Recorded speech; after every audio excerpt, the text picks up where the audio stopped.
Welcome to Sixthisoverdrive, everybody. Today we're going to do an extensive review on the XSR 900. And just first off, I'm going to tell you guys, this is like having a swimsuit model for a wife that doesn't pass gas and hates shopping. It's inexpensive, it's comfortable, and it's really fun to play with all of her parts, and it's all legal. So watch after the music.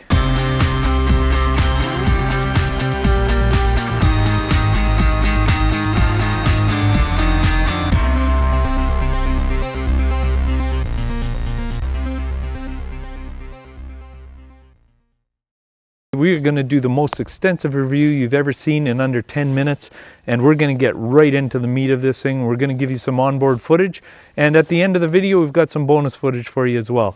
So let's check it out.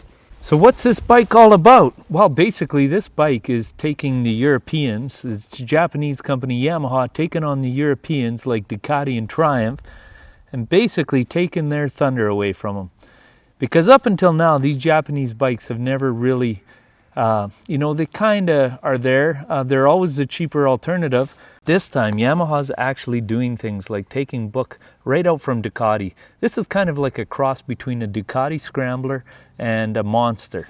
Alright, you got all these removable panels. You just undo these bolts and these panels all come out. These panels are all aluminum. The gauge clusters are all old school. They call it neo-retro. The gas tank's offset like it was back in the 70s, like on the old XS 650s. Everything about this is painfully thought about. All these billet aluminum parts on here, the fenders and everything are all aluminum. They went into a lot of trouble to make sure this thing had its own specific look. And they did a great job. Nice labels, anniversary editions with different colored forks, black header pipes, and a nice sporty looking exhaust. Really neatly done. Yamaha calls this baby a wolf in sheep's clothing. And after riding this baby, you'll be sitting there with your tail wagging out behind and your tongue sticking out, panting like a dog. For instance, let's take a look at this dash. This thing looks like a fairly retro dash when it's turned off, but when you turn it on, look how it quickly turns into a modern dash with all the information you could possibly want on it. Starting off, we have all of our traction control and your engine warning lights here. Yeah, it's better that you could have something with gauges. That would be ideal, but to keep this appearance and to keep this look, and look at even the billet aluminum holding the speedometer on. It's just gorgeous. And I'm going to go into it. So you got your modes here. Your modes are standard, and then we also have, you press the button, it goes into A mode, and also B mode. Those are your throttle control modes, alright? And they're all handy. Right on the handlebar here, on the other handlebar, we have your traction control system. So if we press down, we can go into traction mode number 2. And then if we hold it up for 2 seconds, we can turn the traction control right off. Then you got a full range of features. The speedometer is digital, very easy to read. This is the tachometer right here. Again, really easy, very bright, like even on really bright days. This thing is awesome.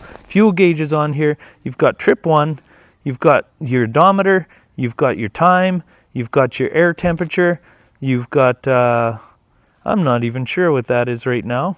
But we've got 5.2 liters per average 100 kilometers. We've got our liter per 100 kilometer average or instant on the trip. We've got a trip meter for trip 2 and trip 1. We've got 134 on this tank so far, and we've driven 313k yesterday.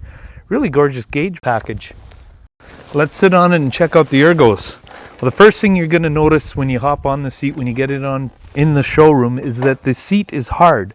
It feels quite hard, but when you ride on it, it's very good. There's no pressure points. When you got your feet up on the pegs and everything, it's really good. The foot peg ratio is pretty good. As far as bikes go, it's a little bit on the tall side for a 30-inch guy like me, but I can put both feet tippy toes down, and I'm on the balls of my feet. If you're any bit less than that, you might be just on the tips of your toes. So anybody less than a 30-inch inseam, watch out. As for the rest of it, you got to realize, man, this is an upright seating position as you can get, and it's super comfortable. It's almost like a dirt bike. No pressure on the back, no pressure on the wrist. So what's it like for handling? Well, the bike actually handles very well. It doesn't have the kind of rockiness that the old FZ09 had. And I'm really surprised at how well it does handle in the curves and on general in town, even on bumps. You will find the suspension's quite hard. Harder than what I expected. It feels even more taut than the FZ09. But other than that, it handles very good. I think part of the reason is you're a little bit further back on this than you are on an FZ09, and I think it takes the weight off the handlebars. There's some guys that have test rode them on Yamaha's test ride that did the cafe racer where they're sitting down like this on the bike, and they were talking about the same problems that there was originally diagnosed on the FZ09 about the soft front suspension and getting out of control over bumps and stuff.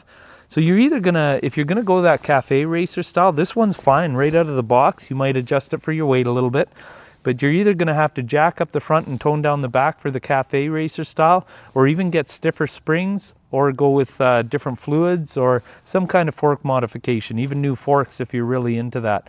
But guys, I ride very aggressively and I had no problem with the handling. This is a very, very good handling bike. If nothing else, I'd say it handled better than my Ninja 1000, which was a stellar handler. Let's get into the engine here for a second, guys.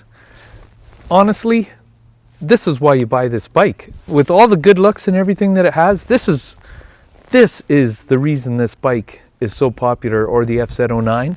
This engine is one of the best engines made, bar none. One of the best engines money can buy. This thing will run with anything up to 90 mile an hour that's put out stock.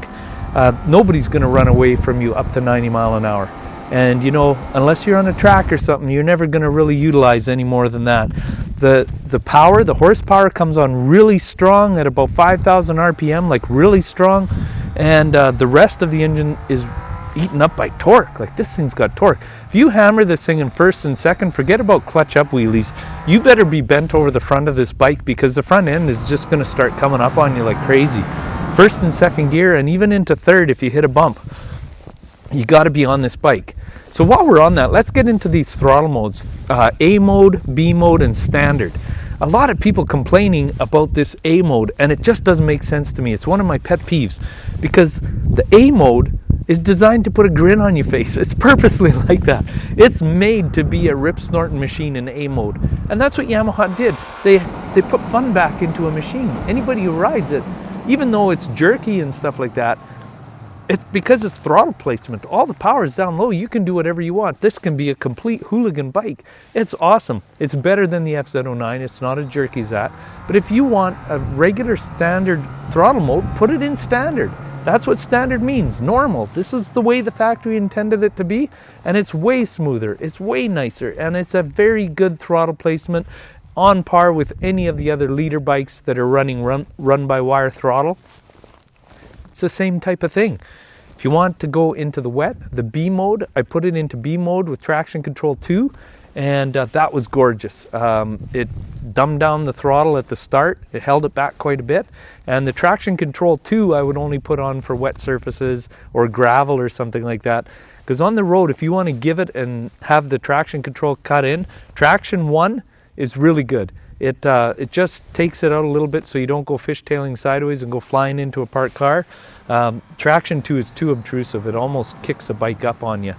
So guys, this is a great bike for under $11,000. I hope you enjoyed all the footage, and share this with your friends. Comment on it, like it, subscribe it. This is Sixthisoverdrive. I hope you enjoyed the review. I'm saying bye-bye for now.